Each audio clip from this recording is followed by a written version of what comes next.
శ్రీమాత్రే నమః. ఈరోజు ఒక అద్భుతమైన లీలని తెలుసుకుందాం. ఒక సంప్రదాయం మొదలవటానికి కారణం ఒక తుఫాను రాత్రి కుండపోత వానలో పెనుగాలి భీభత్సంలో అంధకారంలో పీవీఆర్కే ప్రసాద్ గారికి ఎదురైన అనుభవం అన్నమాట. దీన్ని కూడా కొట్టిపారేసే మూర్ఖులు ఉంటారనుకోండి. ఇష్టం వచ్చినట్టు పుస్తకాలు రాసి పడేశారు, అవన్నీ లీలలా మూర్ఖత్వం, అబద్ధాలు ప్రచారం చేస్తున్నారు అంటారు. అలాంటి వాళ్ళకి మనం ఏం చెప్పలేం. ఎందుకంటే పీవీఆర్కే ప్రసాద్ గారు అంటే ఏంటి, ఆయనకి తిరుమల శ్రీ వెంకటేశ్వర స్వామి వారి పట్ల ఉన్న భక్తి ఏంటి అనేది అందరికీ తెలుసు. కాబట్టి ఈరోజు తిరుమల తిరుపతి అలా ఉంది అంటే ఒకానొక కారణం పీవీఆర్కే ప్రసాద్ గారు. ఆయన చేసిన కృషి అనన్య సామాన్యమైనది, మాటల్లో వర్ణించలేం. అస్సలు ఎవరూ ఊహించని విధంగా తిరుమల తిరుపతిని తీర్చిదిద్దటంలో పీవీఆర్కే ప్రసాద్ గారి యొక్క కృషి అమోఘం. పెరియాళ్ళ వారికి తన తులసివనంలో ఒక ఆడ శిశువు దొరుకుతుంది. ఆనందంగా భగవంతుడి ప్రసాదంగా ఇంటికి తీసుకువెళ్ళి పెంచుకుంటూ ఉంటారు. మాటలు వచ్చిన దగ్గర నుంచి రంగనాథ రంగనాథ అని పిలుస్తూ ఉంటుంది ఆ తల్లి. ఆ తల్లే గోదా తల్లి. ప్రతిక్షణం రంగనాథుడి స్మరణ తప్ప ఇంకోటి లేదు. చివరికి రంగనాథుణ్ణే వివాహం చేసుకున్నారు. గోదా తల్లి రంగనాథుణ్ణి కీర్తించిన పాసురాలే తిరుప్పావైగా ధనుర్మాసంలో ఇప్పటికీ చెప్పుకుంటూ ఉంటాం. శ్రీ మహావిష్ణువు దక్షిణాది రాష్ట్రాలలో మ్లేచ్ఛల దండయాత్రలు సాగిన సమయంలో శ్రీరంగంలోని రంగనాథుడి ఆలయాన్ని భక్తులు మూసేసి అక్కడ స్వామివారి ఉత్సవ విగ్రహాలని అలాగే విలువైన ఆభరణాలని తిరుమలకి తీసుకొచ్చేశారు. అలా తిరుమల తీసుకొచ్చేసి శ్రీనివాసుడి ఆలయంలో భద్రపరిచారనమాట. శ్రీరంగనాథుడి ఆలయంలో తిరుమల కొండలో అనేక సంవత్సరాల పాటు రంగనాథుడు ఉండిపోయారు. ఈ మ్లేచ్ఛల దండయాత్ర తాకిడి క్షీణించాక ఆ మూర్తులని ఆభరణాలని మళ్ళీ తిరిగి శ్రీరంగం తరలించేశారు. ఆ కారణంగానే ఇప్పటికీ తిరుమల ఆలయంలో అప్పట్లో రంగనాథుడున్న మంటపాన్ని రంగమంటపం అని పిలుస్తూ ఉంటారు. బ్రహ్మోత్సవాల్లో ఏం చేస్తూ ఉంటారంటే స్వామివారికి శ్రీవిల్లిపుత్తూరు నుంచి గోదాదేవి పేరు మీద ఒక వస్త్రము, పూలమాలలు బహుమానంగా ఆ ఆలయం నుంచి వస్తాయన్నమాట. దీనికి ప్రతి బహుమానంగా తిరుమల నుంచి ఒక చీరే ప్రసాదము అమ్మవారి ప్రతినిధికిచ్చి పంపిస్తూ ఉంటారు. పీవీఆర్కే ప్రసాద్ గారు 1978లో టీటీడీ ఎగ్జిక్యూటివ్ ఆఫీసర్గా బాధ్యతలు తీసుకున్న దగ్గర నుంచి దక్షిణాదిలోని ఎన్నో ఆలయాలని దర్శించారు. కానీ శ్రీవిల్లిపుత్తూరు మాత్రం ఎప్పుడూ వెళ్ళలేదు. 1980లో కేరళలో గురువాయూరులో శ్రీ వెంకటేశ్వర స్వామి వారి ఆలయంలో ఒక మంటప నిర్మాణం సందర్భంగా గురువాయూరు వెళ్ళారు. ఆయన వెళ్ళిన ఆ కార్యక్రమం ప్రకారం గురువాయూరు అయిపోయిన తర్వాత కారులో బయలుదేరి తిరువనంతపురం, అక్కడి నుంచి తిరుచెందూరు, కుర్తాళం, మధురై, తిరుచి, శ్రీరంగం మీదుగా మద్రాసు రావాలి. ఆయన బయలుదేరే ముందు శేషాద్రి అని ఆయన వచ్చి, మీరేమో ఎలాగో శ్రీరంగం మీద నుంచి వెళ్తున్నారు కదా, అక్కడ అమ్మవారిని దర్శనం చేసుకోండి, అమ్మవారు అద్భుతంగా ఉంటారు, అలా దర్శనం చేసుకుంటే బాగుంటుందని చెప్తే ఈ పీవీఆర్కే ప్రసాద్ గారు సరే అన్నారు. అసలు నిజానికి అంతకుముందు తిరుమలకి ఈ విల్లిపుత్తూరు ఆలయం నుంచి వచ్చిన వాళ్ళు కూడా మీరు రండి అమ్మవారిని దర్శించుకోండి అని చెప్పారు. కానీ పీవీఆర్కే ప్రసాద్ గారికి సమయం చిక్కల, భగవంతుడి అనుగ్రహం అప్పటికి ఇంకా రాలేదనమాట. సరే, ఎప్పుడైతే శేషాద్రి గారు చెప్పారో ఈ విషయం పీవీఆర్కే ప్రసాద్ గారికి గుర్తుకొచ్చి, సరే వెళ్ళాలి, అమ్మవారి ఆశీర్వచనం తీసుకోవాలి, అమ్మవారి దర్శనం చేసుకోవాలని చెప్పి ఆయన మనసులో అనుకుంటే ఆయన ఆసక్తి గమనించిన శేషాద్రి గారు అంటారు, సరే మీరు ఎప్పుడు వెళ్తారో చెప్తే నేనేమో అక్కడ వాళ్ళకి ఫోన్ చేసి చెప్తాను, హాయిగా చక్కగా వెళ్ళి వచ్చేయచ్చు అని చెప్పంటే ఈ పీవీఆర్కే ప్రసాద్ గారు అంటారు, నేను ఎప్పుడు వెళ్తానో నాకే తెలియదు, అవన్నీ నేను చూసుకుంటానని చెప్పి కారెక్కేస్తారు. ఆ తర్వాత ఆ విషయాన్ని మర్చిపోతారనమాట. గురువాయూరులోనేమో కార్యక్రమం పూర్తయిపోయింది.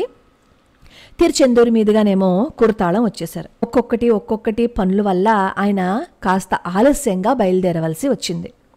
అలా ఆలస్యం అవుతున్న కొద్దీ ఎప్పుడు మద్రాసు వెళ్ళిపోతానా అని చెప్పి ఆయనలో ఆతృత పెరిగిపోతుంది.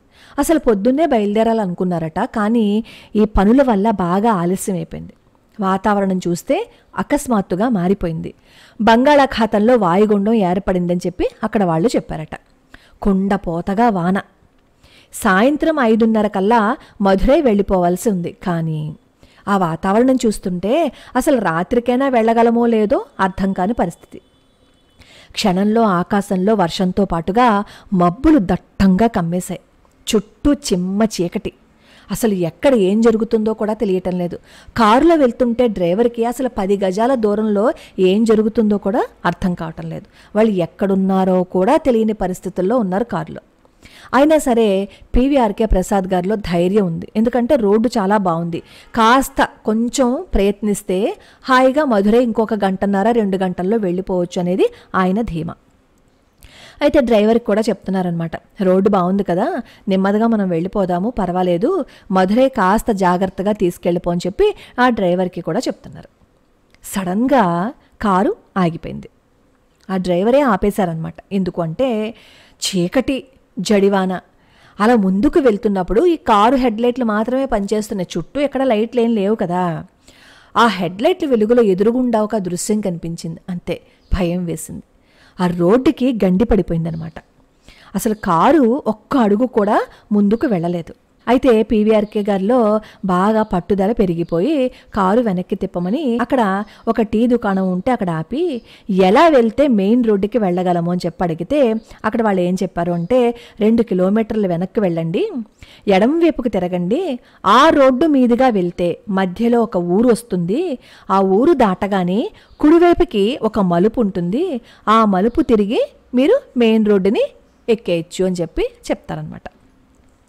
వాళ్ళు చెప్పిన విధంగానే 2 కిలోమీటర్లేమో వెనక్కి వచ్చేశారు. ఎడమ పక్క రోడ్డులోకి తిరిగేశారు. ఆ ఊళ్ళోకి వచ్చేసరికి కరెంటు పోయింది. ఊరి మధ్యలోకి వచ్చేసరికి కారేమో ఆగిపోయింది.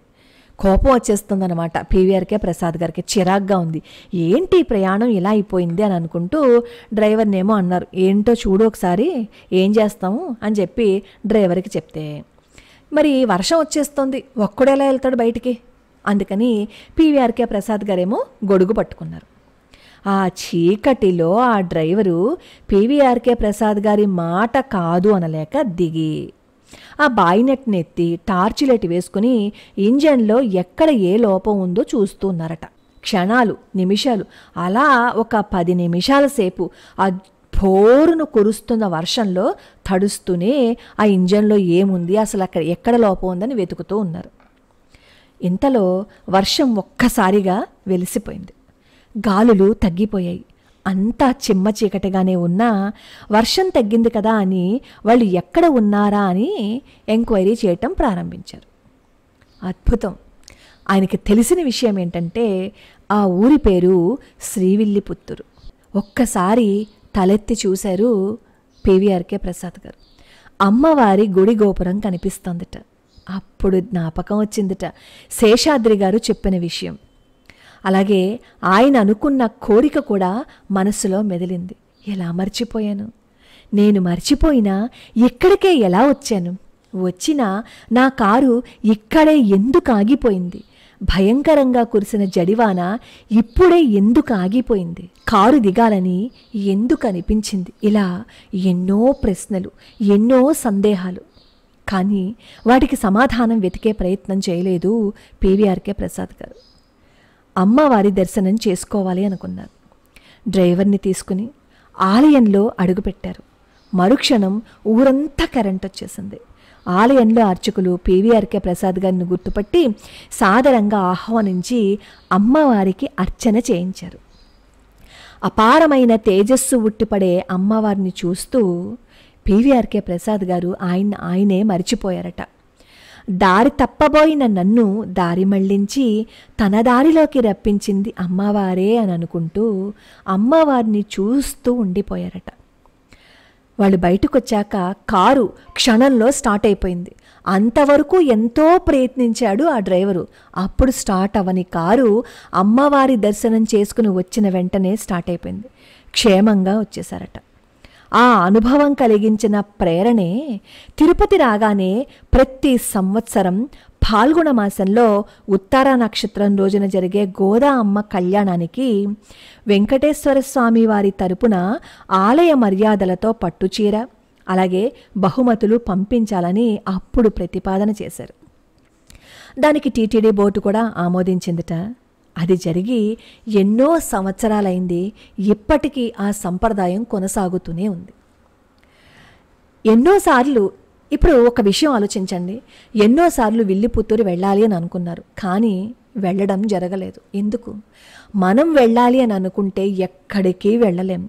అమ్మవారి అనుగ్రహం ఉంటే మాత్రమే మనం దర్శనం చేసుకోగలం. అది ఎప్పుడైనా గుర్తుపెట్టుకోండి. మన మూర్ఖత్వం. ఈ మధ్య చాలామంది ఆలయాన్ని ప్రమోట్ చేస్తున్నారు అని మాట్లాడుతున్నారు కదా. అమ్మవారిని, అయ్యవారిని ఎవరైనా ప్రమోట్ చేయగలరా? ఆ శక్తి ఎవరికైనా ఉందా? అసలు అంత అర్హత ఎవరికైనా ఉందా? అమ్మవారు అనుకున్నారు కాబట్టే ఎవరైనా ఏ ఆలయం గురించైనా చెప్పగలుగుతారు. అలానే నేను కూడా సర్వమంగళ అమ్మవారి అనుగ్రహం ఉంది కాబట్టే నేను అమ్మవారి గురించి చెప్పగలుగుతున్నాను. అది నా గొప్పతనమూ కాదు, నేను ఏదో ప్రమోట్ చేస్తున్నాను అని అనుకోవటమూ కాదు. కొంతమంది మూర్ఖుల మాటలు పట్టించుకొని భగవంతుడికి దూరం అయిపోతున్న వాళ్ళకి కళ్ళు తెరిపించే వీడియో అన్నమాట ఇది.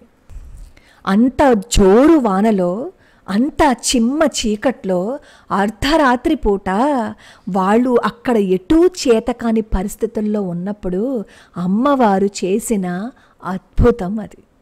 అర్థమైన వాళ్ళకి అర్థమైనంత, అర్థం కాని వాళ్ళకి అర్థం కానంత. లోకా సమస్తా సుఖినో భవంతు, సర్వే జనా సుఖినో భవంతు.